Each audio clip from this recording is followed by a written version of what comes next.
Dans une interview accordée à France 24, l'artiste engagé Amron revient sur son arrestation musclée, son internement forcé en hôpital psychiatrique et les sévices qu'il a subis. Il raconte en détail les circonstances de sa détention, les pressions psychologiques, sa volonté d'apaisement et surtout, son engagement indéfectible en faveur des droits humains et de la liberté d'expression. Malgré les épreuves, il affirme plus que jamais rester une voix critique contre l'injustice et annonce une plainte pour torture et violation de ses droits.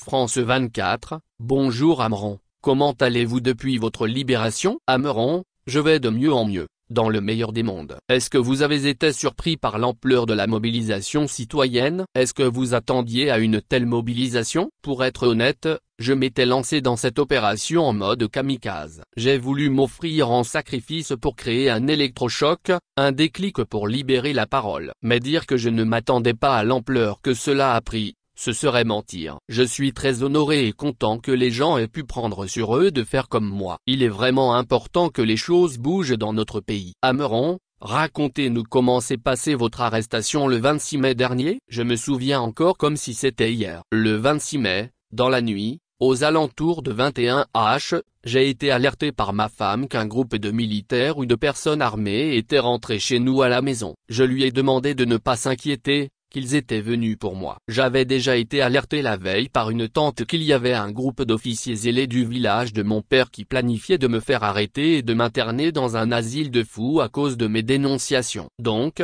je n'étais pas totalement surpris. J'étais allé rencontrer les militaires dehors et je leur ai demandé s'ils étaient venus pour moi. Ils ont dit en effet et se sont présentés sans mandat. Ensuite, j'ai été auditionné par un groupe de 4 à 5 officiers à propos de mes dénonciations et ils m'ont demandé si je savais ce que je risquais. Je leur ai dit que pour avoir commis un outrage envers l'autorité, je serais forcément présenté devant le procureur de la République et déféré en prison. Il y avait devant eux le livre du code pénal. Ils m'ont demandé si je savais pertinemment ce que je risquais. J'ai dit que nous sommes dans un état de droit et si un citoyen est déviant, s'il vole les lois, il va répondre devant la justice.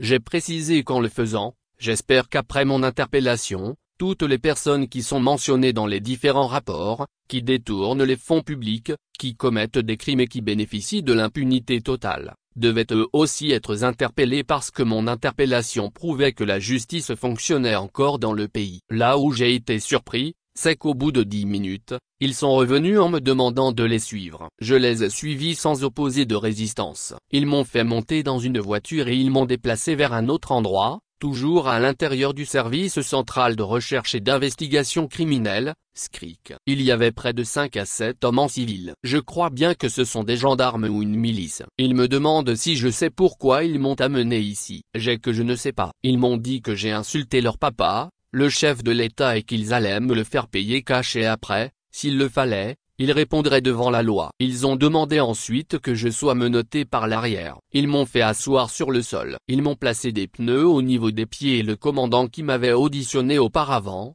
a donné l'ordre à ses éléments de me rouer de coups au niveau de la plante des pieds. Ils ont passé du temps à me passer à tabac. J'avais les pieds enflés. Les nerfs de la plante des pieds avaient éclaté. À ce jour, je garde encore des stigmates. Ensuite, ils m'ont fait déshabiller et m'ont mis dans une cellule. J'ai passé la nuit là-bas. Aux alentours de 7h-8h, ils m'ont fait sortir de ma cellule pour me faire signer un PV. J'ai demandé à voir un avocat. Ils ont refusé. Ensuite, ils m'ont mis une cagoule et m'ont conduit vers une destination inconnue. Arrivé, ils m'ont fait monter à l'étage. Je le sais parce que je me suis rendu compte que je gravissais les escaliers. J'étais menotté sur une chaise. Quelque temps après, je vois l'aide du camp du président rentrer dans la salle. Il a demandé qu'on fasse venir un coiffeur, qui me rase la tête et la barbe. Juste après cela, ils m'ont de nouveau remis la cagoule. Puis, ils m'ont conduit vers une destination inconnue. Lorsqu'ils m'ont enlevé la cagoule et les menottes, je me suis rendu compte que nous étions au centre psychiatrique de Zébé. Comment avez-vous vécu cet internement en psychiatrie? C'était une expérience douloureuse, mais aussi une phase de grand enseignement parce que j'ai été admis dans cet hôpital contre ma volonté. Les 2 premiers jours, je recevais des injections puis on me mettait aussi sous sérum. On me faisait prendre des comprimés également. J'avais perdu un peu le sens de la réalité. J'avais du mal à m'exprimer comme je le voulais. Entre mes pensées et ce que je devrais dire, il y avait un déphasage déphasage. Dès le 3e jour, ils ont stoppé les injections ainsi que les sérums. Ils ont modifié les comprimés que je prenais. À partir de ce moment, les traitements ont commencé à être un peu plus soft. On vous a vu apparaître dans une vidéo dans laquelle vous présentiez vos excuses. Vous parliez aussi de dépression aggravée. Est-ce qu'à ce moment-là, vous étiez libre de vous exprimer? Oui, je peux dire que j'étais libre en partie, mais pas totalement. Durant mon internement, il y avait des personnes qui venaient me voir et qui m'informaient de ce qui se passait dehors, que j'en étais responsable. Ils m'ont dit que j'avais appelé à manifester pour le 6 juin et que les gens voulaient se servir de cette date pour créer du désordre. De façon indirecte, on voulait me faire porter le chapeau en disant que j'ai initié un mouvement qui a été suivi par les jeunes. Et puis on m'a dit que ma fille, après mon interpellation,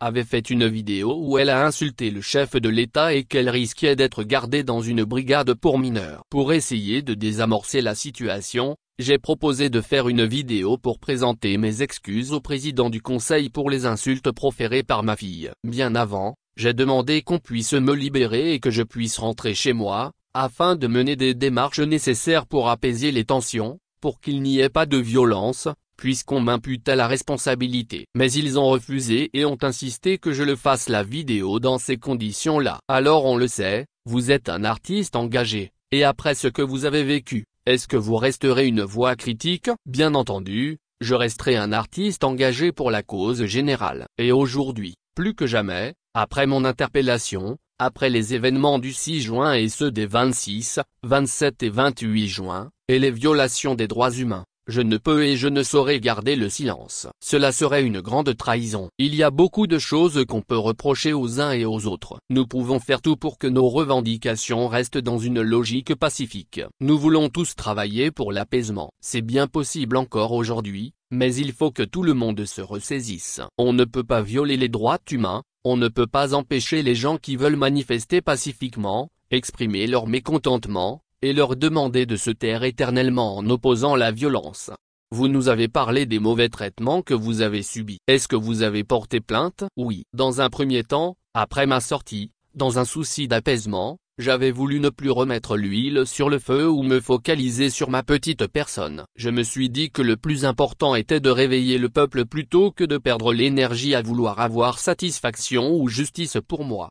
Au-delà de ma personne, d'autres citoyens ont vu leurs droits bafoués, et après, on nous parle de fake news ou d'intelligence artificielle qui aurait généré les images et les vidéos de la répression. Il faut faire en sorte les citoyens qui veulent manifester, que leurs droits soient respectés. Et donc s'il faut enclencher une procédure judiciaire, je le ferai pour que ceux qui ont été torturés, puissent aussi avoir gain de cause. Actuellement, nous engageons des avocats dans ce sens. Je tiens à le préciser. Ce n'est pas le président du conseil qui a donné l'ordre que je sois interpellé. Ce n'est pas lui qui a donné l'ordre que je sois torturé. Ce sont des ailés qui sont dans l'excès, parce qu'ils sont détenteurs d'une parcelle de pouvoir. On ne peut pas être dépositaire du pouvoir public et se servir de ce pouvoir pour brimer les faibles en disant que rien ne se passera. Il est temps que ce genre d'attitude prenne fin dans notre pays. Oui, une procédure judiciaire va être enclenchée et je compte porter plainte pour torture et violation de mes droits.